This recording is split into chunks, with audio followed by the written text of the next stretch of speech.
ಕರ್ನಾಟಕ ಕೊಳಗೇರಿ ಅಭಿವೃದ್ಧಿ ಮಂಡಳಿಯಿಂದ ಹಾಗೂ ನಗರಸಭೆಯಿಂದ ವಿತರಣೆಯಾದ ಹಕ್ಕುಪತ್ರಗಳನ್ನು ನೋಂದಣಿ ಹಾಗೂ ವಿಶೇಷ ವರ್ಗದವರಿಗೆ ನಿವೇಶನ ಮಂಜೂರಿ ಮಾಡಲು ಒತ್ತಾಯಿಸಿ ಮನವಿ.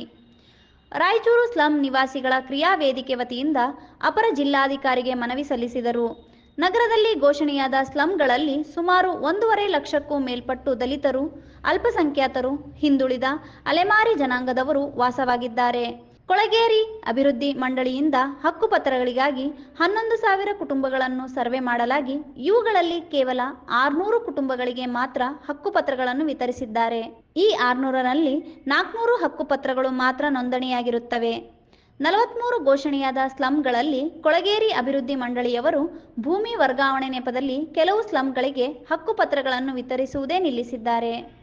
ಯಾವುದೇ ಹಕ್ಕುಪತ್ರಗಳು ಪಡೆದ ನಂತರ ನೋಂದಣಿಯಾಗಬೇಕು, ನಂತರ ಮುಟೇಶನ್ ಈ ಖಾತಾ ಪಡೆಯಲು ಸಾಧ್ಯವಾಗುತ್ತಿಲ್ಲ ಎಂದು ದೂರಿದರು.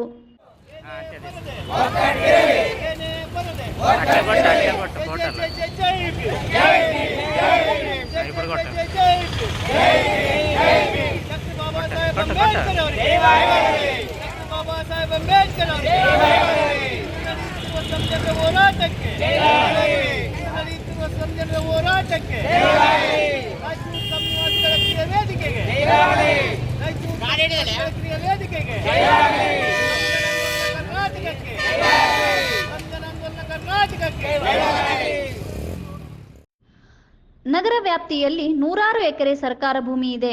ಇದುವರೆಗೂ ಗುರುತಿಸಿರುವುದಿಲ್ಲ. ಫಲಾನುಭವಿಗಳು ನಗರಸಭೆಗೆ ಮತ್ತು ಮಹಿಳಾ ಮತ್ತು ಮಕ್ಕಳ ಕಲ್ಯಾಣ ಇಲಾಖೆಗೆ ಅರ್ಜಿಗಳು ಸಲ್ಲಿಸಿದ್ದಾರೆ. ಆದ ಕಾರಣ ರಾಯಚೂರು ನಗರ ವ್ಯಾಪ್ತಿಯಲ್ಲಿ ಬರುವ ಸರ್ಕಾರಿ ಭೂಮಿಯ ಸರ್ವೆ ನಂಬರ್ 1403, 928, 802, 1503 ಹಾಗೂ ಇನ್ನಿತರ ಸರ್ವೆ ನಂಬರ್ಗಳಲ್ಲಿ ಭೂಮಿಯನ್ನು ಮಂಜೂರು ಮಾಡಿ ವಿಶೇಷ ವರ್ಗದವರಿಗೆ ನಿವೇಶನ ಮಂಜೂರು ಮಾಡಬೇಕು. ನಗರದಲ್ಲಿ ಬಾಡಿಗೆ ಮನೆಗಳಲ್ಲಿ, ಬೀದಿ ಬದಿ ಟೆಂಟ್ಗಳಲ್ಲಿ ವಾಸ ಮಾಡುವವರಿಗೆ 2016-17ರಲ್ಲಿ ವಾಜಪೇಯಿ ನಗರ ನಿವೇಶನ ಯೋಜನೆಯಲ್ಲಿ ಫಲಾನುಭವಿಗಳಿಗೆ ಸರ್ವೆ ನಂಬರ್ 581, 726/727 ಮತ್ತು 929/2ಗಳ ಭೂಮಿ ನಿವೇಶನ ಮಂಜೂರಿಯಾಗಿ ಹಕ್ಕುಪತ್ರಗಳನ್ನು ನೀಡಿ ಸುಮಾರು 7ರಿಂದ 8 ವರ್ಷಗಳು ಗತಿಸಿದರೂ ಇದುವರೆಗೆ ನಿವೇಶನ ಅಭಿವೃದ್ಧಿಪಡಿಸಿ ನಿವೇಶನ ಹಂಚಿಕೆ ಮಾಡಿರುವುದಿಲ್ಲ ಎಂದು ಆರೋಪಿಸಿದರು. ನಗರಸಭೆ ಮತ್ತು ಜಿಲ್ಲಾಡಳಿತದವರಿಗೆ ಈ ಬಗ್ಗೆ ಹಲವಾರು ಬಾರಿ ಮನವಿ ನೀಡಿದರೂ ಯಾವುದೇ ಪ್ರಯೋಜನವಾಗಿರುವುದಿಲ್ಲ.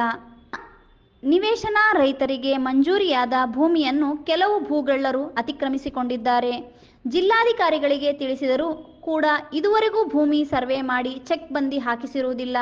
ನಗರಸಭೆಯವರು ಕೂಡ ನಿರ್ಲಕ್ಷ್ಯ ತೋರುತ್ತಿದ್ದಾರೆ. ಆದ್ದರಿಂದ ಶೀಘ್ರದಲ್ಲಿ ನಿವೇಶನ ರಹಿತರಿಗೆ ಅಭಿವೃದ್ಧಿಪಡಿಸಿ ಹಂಚಿಕೆ ಮಾಡಬೇಕು ಸೇರಿದಂತೆ ಇತರ ಬೇಡಿಕೆ ಈಡೇರಿಕೆಗೆ ಒತ್ತಾಯಿಸಿದರು.